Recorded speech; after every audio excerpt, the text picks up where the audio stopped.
Hi everybody, this is Diane from Groza Real Estate, and this week I have tips for buyers.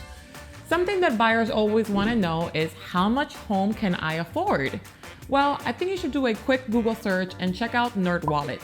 You can put your income, your monthly expenses, and what you feel comfortable paying a month, and it will kind of let you know how much home you can afford.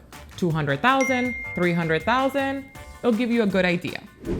Another item to take a look at is your credit. Make sure to get one of those free credit reports that are available online and take a deep dive. You're gonna wanna look at items that are in collections and things that are unpaid and past due.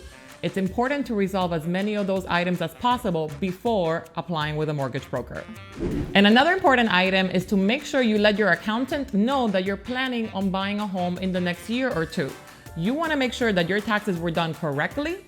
That way, when you're ready to buy, you don't have to fix them. I hope those special tips were helpful to you. And if you have any questions about buying or selling a home, I'm your girl. Make sure to give me a call.